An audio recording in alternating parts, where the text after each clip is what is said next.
I don't care. మొన్న వచ్చారు అక్కడ కలుసుకోలేకపోతే బాధితులు జైల్లో పెట్టారు. ఎవరైతే విక్టిమ్ ఉన్నారో వాళ్ళని తీసుకెళ్లి జైల్లో పెట్టారు. అన్నిటికీ సమాధానం చెప్తాను.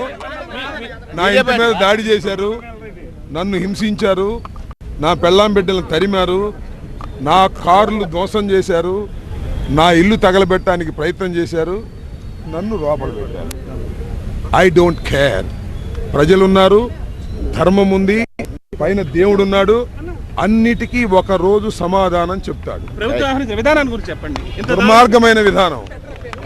బాధితుల్ని లోపల పెట్టారు, క్రిమినల్స్ ని బయట వదిలేశారు. మీకు హెల్త్ సహకరించలేదు సెంట్రల్ జైలు వాతావరణం. హెల్త్ బాగానే ఉంది, నో ప్రాబ్లం. మీకు సపోర్ట్ చేసిన ముద్రగడ కానివచ్చు, అందరికీ ధన్యవాదాలు.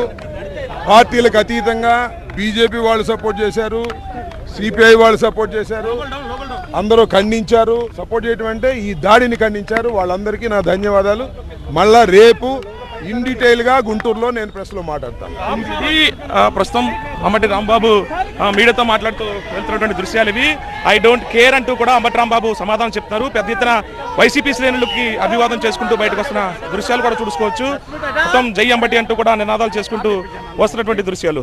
అంబటి రాంబాబు వెంట మాజీ హోంమంత్రి తానేటి వనితో పాటు స్థానికంగా ఉన్నటువంటి వైసీపీ శ్రేణులు అలాగే పోలీసు బందోబస్తు అంతా కూడా ఏర్పాటు చేశారు. ఇప్పుడు 2 సార్లు అంటే ఒకసారి రిమాండ్ విధించినప్పటికీ 14 రోజుల కేసులో చంద్రబాబును దూషించిన కేసులో రిమాండ్ విధించినప్పటికీ మళ్ళీ రెండోసారి ఏదైతే పోలీస్ స్టేషన్ సంబంధించి పోలీసులపై సంక్రాంతి సంబరాల్లో భాగంగా దూషించిన కేసులో అంబటిని మళ్ళీ దాంట్లో పీటీ వారెంట్లో భాగంగా మళ్ళీ రిమాండ్ తరలించినటువంటి దాదాపుగా 18 రోజులు, అంటే ఈ రోజుకి 18 రోజులు కావస్తుంది. 18 రోజుల తర్వాత మళ్ళీ సెంట్రల్ జైలు నుంచి అంబటి రాంబాబు అభివాదం చేసుకుంటూ వైసీపీ ముఖ్య నేతలు అలాగే వైసీపీ శ్రేణులకి అభివాదం చేసుకుంటూ కూడా సెంట్రల్ జైలు నుంచి బయటకు ఖచ్చితంగా నాకు సహకరించారు. అన్ని పార్టీలు బీజేపీ కానివ్వచ్చు అన్ని పార్టీల నుంచి నాకు సపోర్ట్ చేశారు. ప్రధానంగా ఏదైతే నన్ను అన్యాయంగా అరెస్ట్ చేసినటువంటి వారు లోపల ఏదైతే సెంట్రల్ జైలు లోపల అనారోగ్యం అనేది అంత ఇబ్బంది ఏం లేదు. ప్రస్తుతం అయితే మాత్రం అంబటి రాంబాబు మీడియాతో మాట్లాడుతూ ఐ డోంట్ కేర్. ఇప్పుడు ఉన్నటువంటి నా మీద చర్యలు ఏదైతే తీసుకున్నారో, ఇంటి మీద దాడి అన్యాయంగా చేసి నన్ను అన్యాయంగా అరెస్ట్ చేశారని మాత్రం అంబటి రాంబాబు చెప్తున్నారు. కెమెరా పర్సన్ రసూల్తో కలిసి సత్య టీవీ 9 రాజమండ్రి సెంట్రల్ జైలు నుంచి.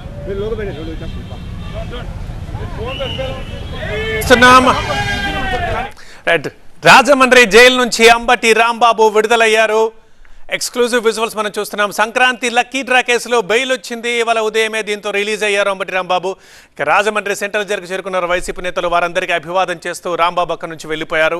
1-2 మాటలు మాట్లాడారు. ఆరోగ్యం బాగానే ఉంది, నా మీద దాడి జరిగింది, నా కుటుంబం మీద దాడి జరిగింది, కావాలని అక్రమంగా కేసులు పెట్టారు, అయినా సరే నేను భయపడను, అన్ని రేపు మాట్లాడతాను గుంటూరులో ప్రెస్ మీట్లో అని చెప్పి అక్కడి నుంచి వెళ్ళిపోయారు.